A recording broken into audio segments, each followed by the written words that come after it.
Hey, you might not have realized, but the extra weight that you've been holding on to or that you keep putting on may be due to the toxic relationship that you're in or the relationship with a narcissist.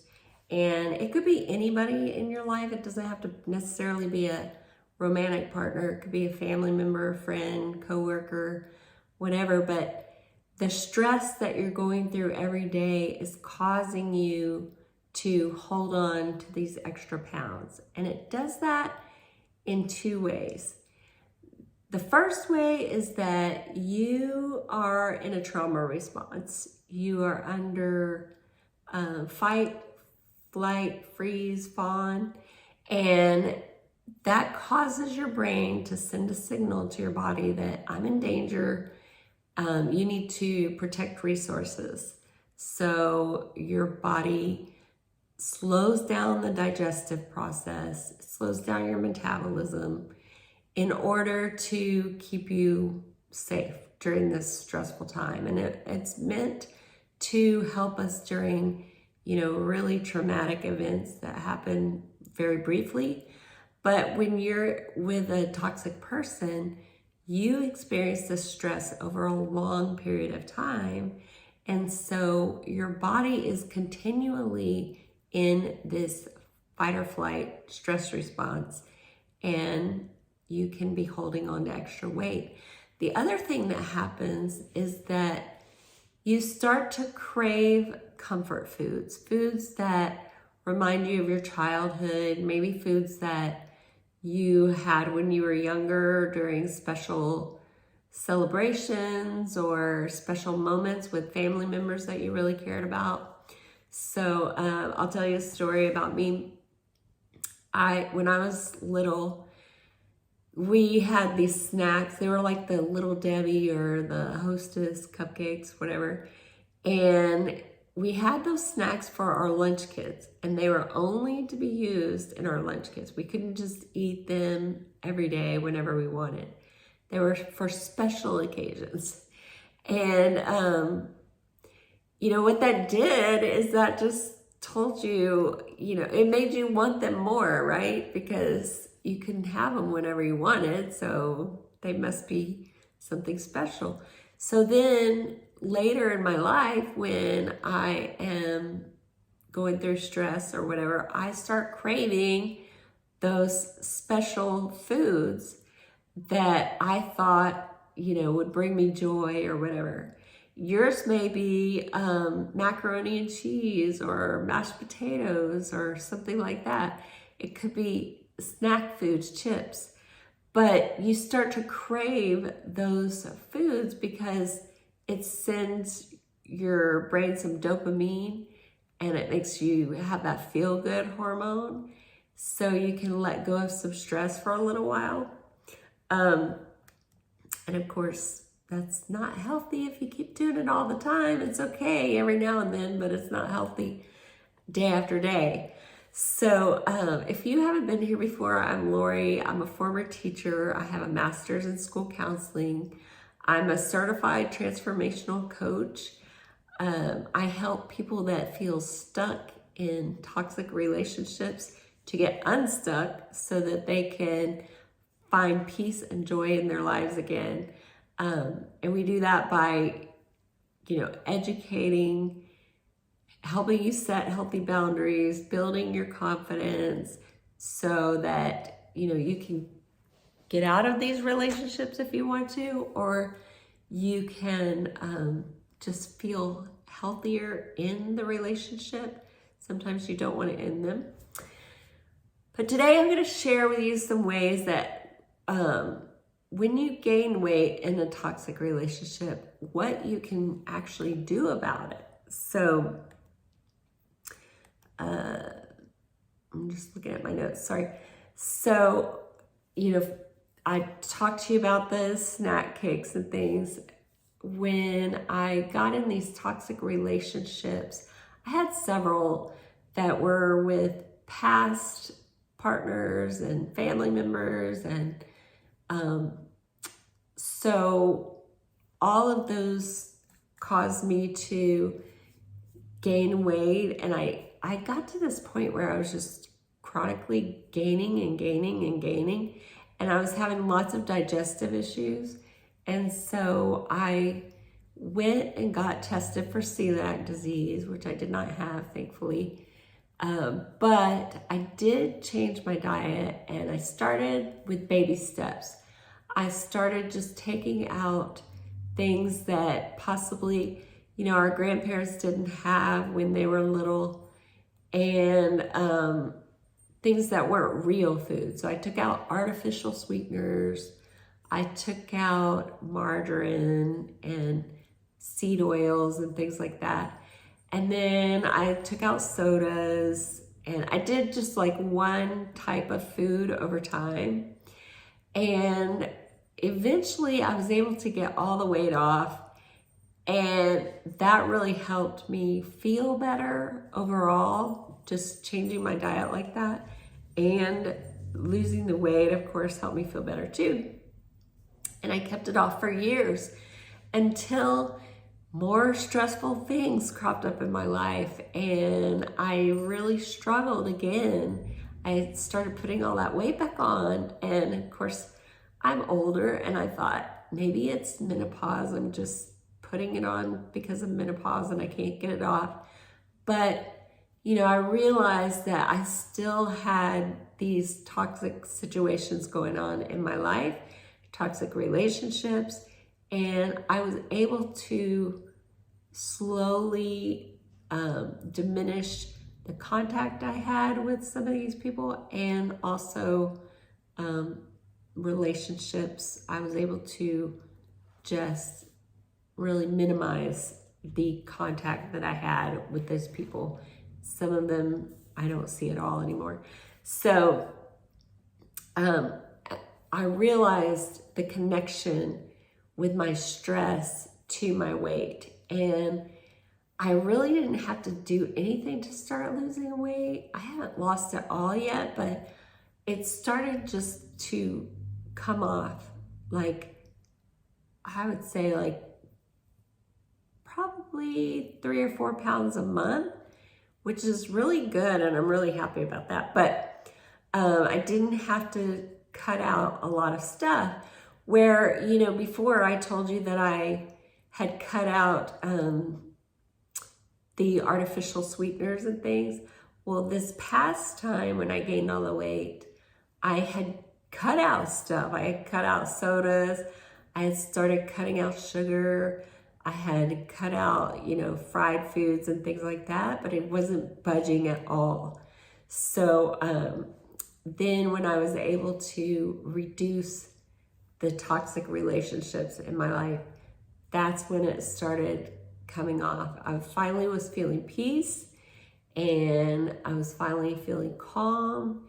I didn't have all the ups and downs every day, and things just started to resolve on their own. So I'm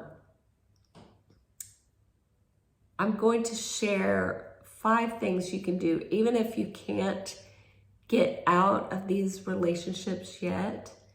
If you're still struggling, you're in that relationship, I'm going to give you some things that you can do that will help. But really, you need support. You need community. You need understanding.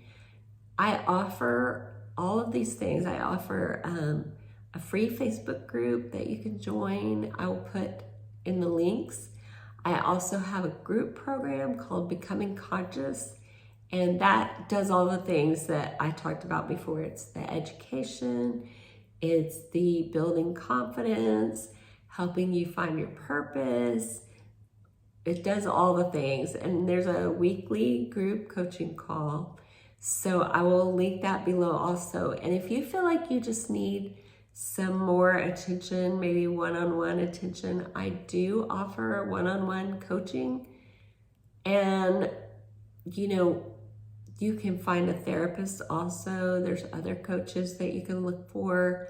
You can do 12-step programs. Just be careful when you go to find help that you find somebody that has been in a toxic relationship and they understand what it's like, because You know, it can be really dangerous to go to a therapist or a coach that has never been in a toxic relationship, because their advice is a lot different than somebody that's actually been through it. So there's somebody in one of the Facebook groups that I follow recently who, over time, she shared some really awful things that her husband has done to her, and really quite dangerous in my opinion. And they started marriage counseling together, and marriage counselors are there to keep your marriage together. So she started confronting the husband, the therapist did, and telling him, you know, that he was just making excuses as a cop-out and all these things. And I was just thinking, this is just so dangerous. Like, she really needs to get away from this person, and this therapist is trying to keep them together longer. And it really scares me for this person, but it's not my client, so not much I can do about it except offer support when it's asked. So just be careful who you find to coach you. And we're going to talk today, like I said, about managing weight without dieting. You know what is safe for your situation. All these things I'm giving you are just like for entertainment purposes. They're the things that help me. They're the things that I would do now. But if you have a situation that could be dangerous, like this woman that I was talking about, don't try these things. You know this person better than anybody. So if you feel like you're in danger, please call authorities or call the hotline.org. There are people there that are experienced and they can help you. So let's talk about the things that you can do. So number one is set boundaries. And I know you're probably thinking, I've tried to set boundaries, it doesn't work. Or you might be thinking, I'm terrible at setting boundaries. But the thing is, you probably are not really terrible at setting boundaries. You're just trying to set them with a toxic person that could care less that you have a boundary. It's like a challenge to them. They're like, you don't want me to yell at you? Okay, well, I'm going to yell at you more. But really, boundaries are for you. And it's kind of a message to your brain that I am taking care of myself now. I'm going to stand up for myself. So what boundaries can look like is, let's say you have a toxic partner that is yelling at you and you don't want to be yelled at anymore. You've decided that's one of the things that you are not going to put up with anymore. Well, that can be a boundary, and you're not going to make this person stop yelling at you. Like I said, they're going to take it as a challenge.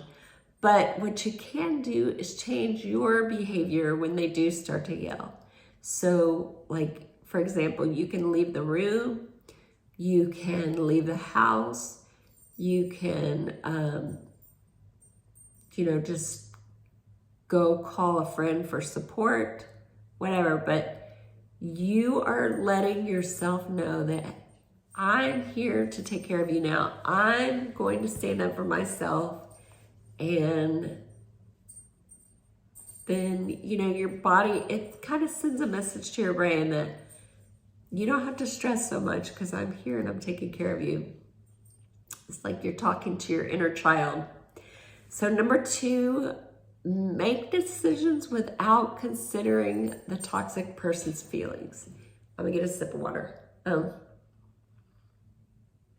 So what I mean by that is that for so long, I would think, I really want to go spend the evening with my friends, but I know if I do that, he's gonna get mad and he's gonna make excuses for why I can't go. And it's just gonna cause more stress. So I just won't do it. I just won't even go. I won't ask. But what I started doing is just thinking, I'm not going to let this person restrict my life anymore. I'm not going to do it. If he can't handle it, that's his problem and he can deal. Like I said, you know the person in your life. If this is going to cause danger for you, don't do it. But, you know, I decided that the people in my life, my family, my friends, they were really important to me. So I was going to make sure that I put in place some different strategies, or like put on my calendar once a month, I'm going to go see every one of my children. So I have one that lives in the home with me still, and I have 3 that one was in college and 2 were out of college. So I decided I'm going to go see them once a month. I don't care how he feels, what he says about it, what excuses he gives for why I can't go or why I shouldn't go. I'm going to go. And that really started to change it started to change my confidence and just the way he and I interacted together. So, again, you're sending a message to your brain that I'm here, I'm taking care of you, and it builds confidence. Number 3 is take time for yourself. This one, I got an idea from a client, and she said that what she did was she decided every day that she was no longer going to sit and drink wine and watch TV with her husband. She was going to go to her room or another room in the house, and she was going to read and journal, because that really made her feel better when she did those things, helped her relieve stress. She didn't feel like such a blob sitting in front of the TV every day. So she started making that a priority, and her husband didn't really complain about it, but she just noticed that over time she was feeling stronger and stronger. So try this for yourself. Take time for yourself. It doesn't matter if it's in the morning. It could be at lunchtime. It could be in the afternoon. It could be in the evening. But find some time that you can take for yourself. You could take a walk, listen to uplifting music, do something calming like walking, yoga, meditation, just sit in a quiet spot to relax. All of those are great options. I'm not the kind of person that likes running or, strenuous exercise. Some people love that and it helps them feel calmer. But sometimes those types of exercise can raise your cortisol levels even more. So they're not always the best option. You can do whatever you feel is best for you.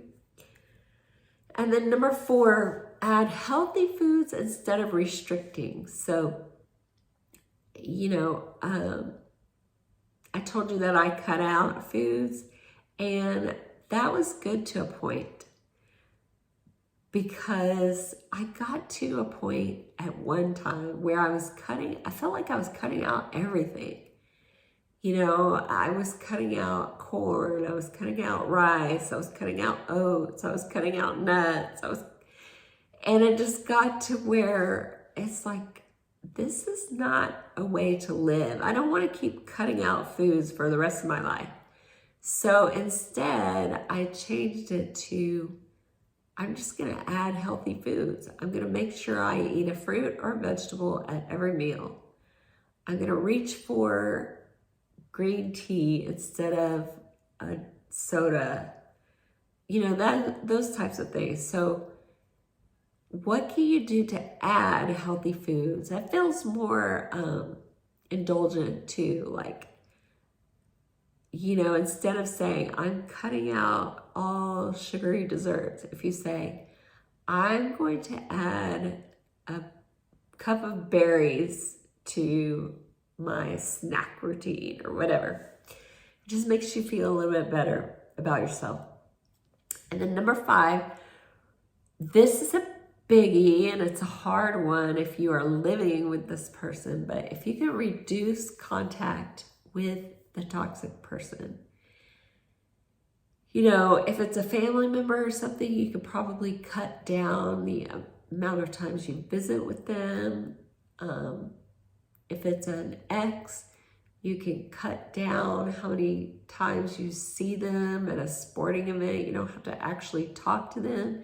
You can go sit with another friend in the stands instead of standing near your ex or whatever. If it's a spouse, you know, I know at one point when I was in a toxic relationship, I was working outside of the home. He was working outside the home.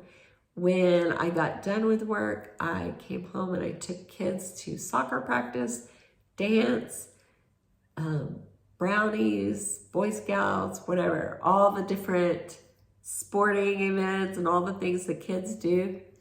And it really limited the amount of time that I spent with this person, and things seemed to go much smoother during that time. It was when we had more time alone together that things got more stressful. So, having said that, I know that's not always possible. There are some toxic partners that control every minute of your day, and you can't get away from them as much.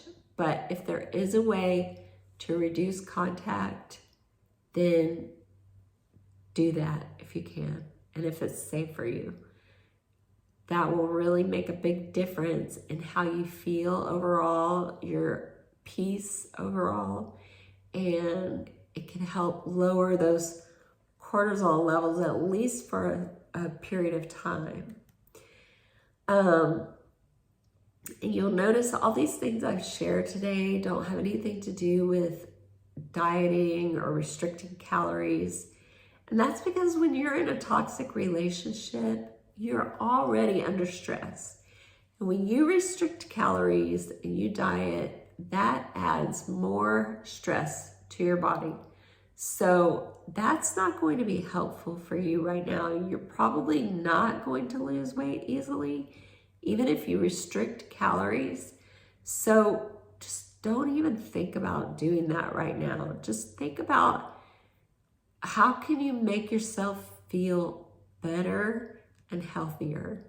What are some positive things that you can do that make you feel good instead of, restriction and dieting that makes you feel bad? If you are thinking about your weight all the time and how your clothes don't fit, that's not going to help. That's just going to make you feel worse. So what can you do with the body you have right now? What can you do with the resources you have right now? And just look to find more ways to add positivity into your life. So, once your relationship issues with this toxic person are resolved or you're feeling more at peace, you may see some of the weight begin to fall off over time.